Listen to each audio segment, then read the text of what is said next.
Expendables 3. Hello everybody, my name is Mr. Hat and welcome to another Stallone month video. Today we're going to be looking at Expendables 3. Expendables 3 came out in 2014 and is the final sequel of the Expendables trilogy by Sylvester Stallone. Does it hold up with the other ones? No. Expendables 3 tries to throw a lot of things at the wall, and unfortunately a lot of it just does not stick for me. We get Mel Gibson as the bad guy, we get the addition of Harrison Ford, and so many other people. They throw all these new people in, trying to make it different, trying to give it a new flavor compared to the other two, and this one does the mistake of lowering the rating. But before we go over all those negatives, let's just go over the little things that I did enjoy about this movie. First off, Mel Gibson and Harrison Ford. Really, there's not that many positives about this movie. It's the same movie except watered way down. Alright, but we got Harrison Ford and Mel Gibson. That's a positive. I enjoy Mel Gibson that we get in this movie, like his acting. He's like crazy, he's probably the craziest villain of all of them. Even crazier than the goat tattoo Van Damme who worships Satan in the second one. This guy is more crazy. He puts a very good performance even though he wasn't given a good script. We get Wesley Snipes who's added in this movie because he recently got out of prison and like in real life, and now he's in this movie and they break him out of prison in this movie, so that's like a meta, like that's like a joke again, like playing on real life like these movies always do. And once they break Wesley Snipes out of prison, he says that he was arrested for tax evasion. Rolling my eyes, man. Seriously. But I like that Wesley Snipes and Jason Statham, they're both knife guys, so therefore they're kind of competing for, who's the best knife guy. And I like the little rivalry going on there. It's just a small rivalry. It's not like one like Dolph Lundgren and Jet Li where they're going to kill each other like in the first one. But I enjoy the rivalry. Yeah, that's a hard word for me to say. But their little banter, that's enjoyable, but we don't get too much of it, unfortunately. The entire third act is just guilty pleasure fun. It's incredibly unrealistic. It's like Call of Duty unrealistic. You can just kill the entire German army in that game, and you're just perfectly fine. Just like in this movie, these people are superheroes now. They just cannot be touched. But it's guilty pleasure fun. It's fun to look at and just be like, haha, this would never happen. I mean, you just take your brain out, and the third act is kind of fun. And one little thing that I noticed about this trilogy is that Sylvester Stallone has a different beard in every single movie, a different type of face, just like in the first one he has a goatee, the second one he has like a little mustache, like a little handlebar, and this one he's just clean shaven. So I think he did that on purpose. But I prefer the goatee look. But this looks better than the whole mustache thing. I mean, I just wish he would have had the goatee in the second one. I know that's a weird criticism, but I don't know. I guess I'm weird. And that's it. That's all my positives. So let's go over all the stupid little things about this movie. This movie has a lot of dumb shit in it. But let's talk about the big one, alright? This movie was PG-13, alright? We got Rated R Expendables, Rated R Expendables 2, and now we got PG-13, Expendables 3, what the fuck? And we can blame Sylvester Stallone for that because he fully admitted that he was aiming for that PG-13. They cut this movie down because they were trying to reach a broader audience and make more money. And this movie did make a little bit more money than the first one and the second one. But Sylvester Stallone has admitted since this movie came out that he would go back and change that, and he regrets it and that it won't happen again. Alright, he quote said, "That's a mistake I'll never make again," and hopefully he stays true to that. But here's why the PG-13 thing ruins the movie, alright? When the movie opens up, you just notice it right off the bat because people are getting shot and no blood's coming out of them. There's no bullet holes in them, or when people do get shot or stabbed, it's a cutaway kill like it's a fucking horror movie in the 80s when the APA was fucking them over. So therefore, this movie just has no realism to it at all. It just takes you right out of it. You don't believe fucking anything that's going on. Alright? It's all a fictional world. It's a mistake that movie companies always do over and over and over again, and they never learn their lesson because like less than 25% of the audience that went to go see this movie was less than 25 years old. Like less like 13, So therefore you reached nobody. The opening to this movie, we got a decent open in the first one, a really good open in the second one, and this one is just meh. Maybe if there was more blood, it would have been more fun, but still, this movie's open, it was just very quick and stupid, and it was meh. I don't like it. This movie just goes balls to the wall crazy with its jokes. It's trying to be more humorous and very, very stupid at the same time. I hope it was being stupid on purpose, because otherwise it's just incompetent, the writing. Wesley Snipes shaves his face with a Bowie knife. He just takes the Bowie knife to his face, and then the next time we see him, like, in the same location, he shaves his face on the train with a Bowie knife, and then a minute later, he's completely clean shaven. Like, he has shaving cream and everything. No, like, that Bowie knife just took every single fucking hair right off his face. And he didn't nick himself once. He didn't start bleeding anywhere. He's just perfectly clean shaven. Like, is that a joke? The comedy in this movie is just awkward. None of the jokes land. It's just like, why are we taking this tone? This movie's just tonally deaf. It can go from, like, very, very comedic to, like, oh, now it's just real serious. Terry Crews, he's in the hospital. It's like, I don't give a shit. I really don't. Because this movie is failing. It also just raises the question, why didn't Barney save Doc sooner? It's like he knew he was arrested. Did he just get arrested? Why haven't they tried to save him before? If you don't know who Doc is Wesley Snipes. He's the guy they broke out of prison and shaved his face with the Bowie knife. Why didn't they save him sooner? And the dialogue in this movie, like I said, the comedy, the dialogue, it's just very cheesy and dumb. It's like, we didn't need that line. Just keep the action. Like, whenever there's like an action sequence, they keep like, if they're like, there was like a rule when they were making this movie. Like, whenever there's action, every like 20 seconds, we need to just throw a line in there that's gonna like make it more funny. You know, we got like Terry Crews. They steal a flatbed truck. It wasn't really part of the plan. I hope not, because did they have a crystal ball to make this happen? But they stole a flatbed truck, which is perfectly convenient for Terry Crews, who's on the river, to shoot his little boat, his speedboat, up onto the flatbed truck. And when he lands, Jason Statham goes, "What was that?" Because apparently his rearview mirror isn't working. And Stallone was like, "It's a big black guy in the boat." You mean Terry Crews? You know his name. Why was that line necessary? It's just a stupid joke and it's not funny. And then we got the cliche moments in this movie where like the bad guy could clearly take him out, but just decides to fuck with them and not. Gibson's in the helicopter. He has a nuke underneath his helicopter that he's gonna drop on him. But first he wants to snipe Terry Crews in his shoulder and in his leg because a kill shot's not good enough.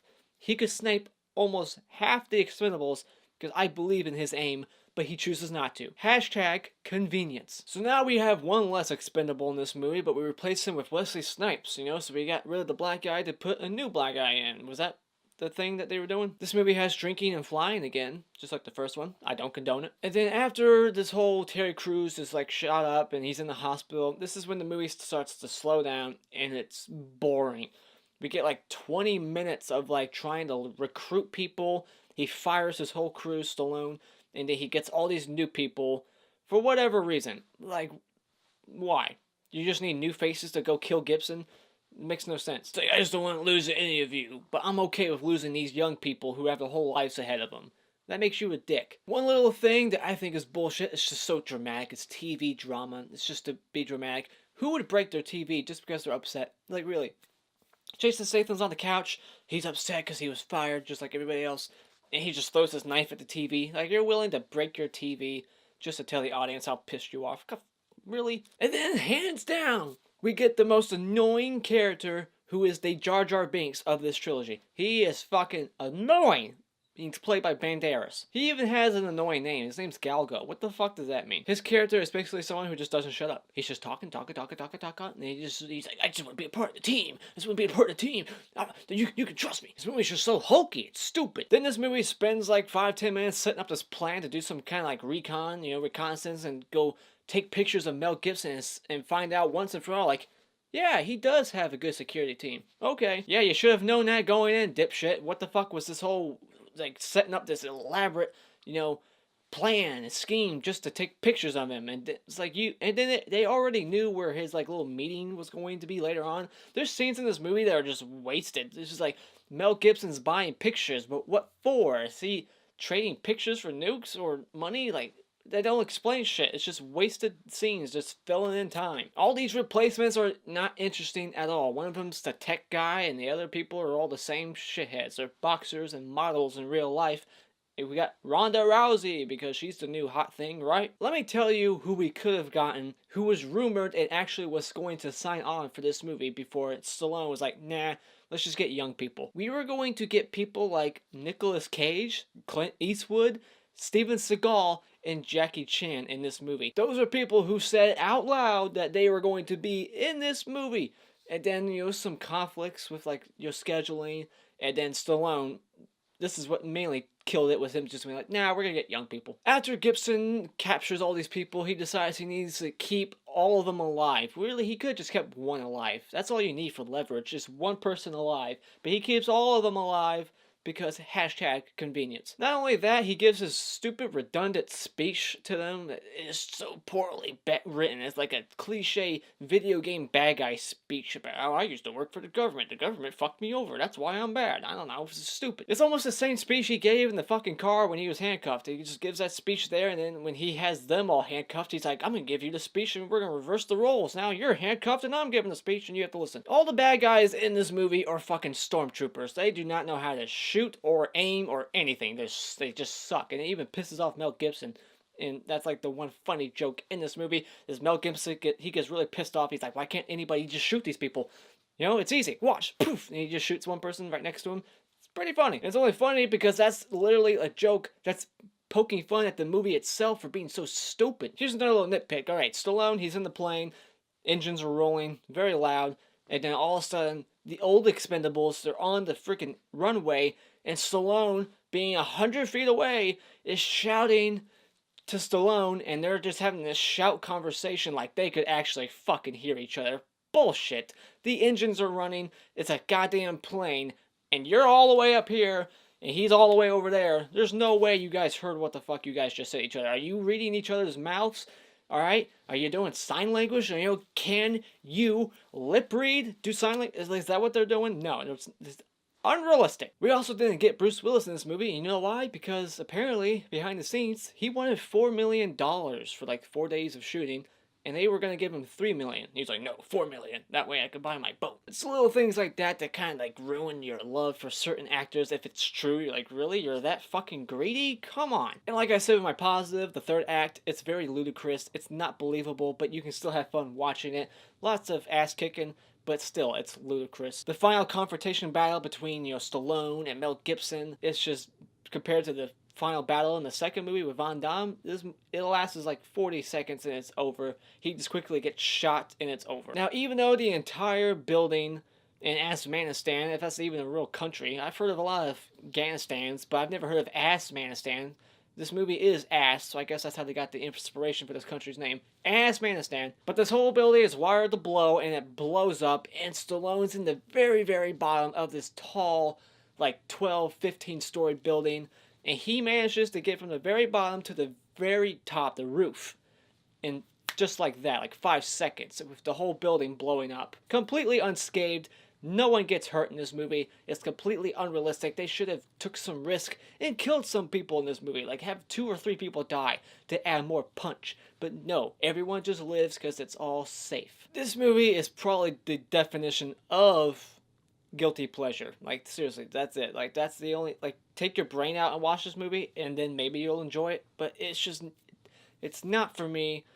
But I still had a little bit of enjoyment, so therefore I'll say when it comes to Expendables 3, if you're in the mood, just, you can watch it, but I would just recommend that you go get it at Redbox. And just a quick little ranking. My ranking for this series will be, right, Expendables 3 is the worst, and then Expendables, and then my favorite is Expendables 2. I'm not going to make a whole video about it, because I already said everything I need to say about these movies. Those are my thoughts on Expendables 3. What did you think about it? Let me know in the comments below, and thank you so much for joining me tonight. You can, support this video by clicking on this like button over here, and you can support my channel by clicking on this cartoon face in about 5 seconds to see more content. And until next time, I'll be listening.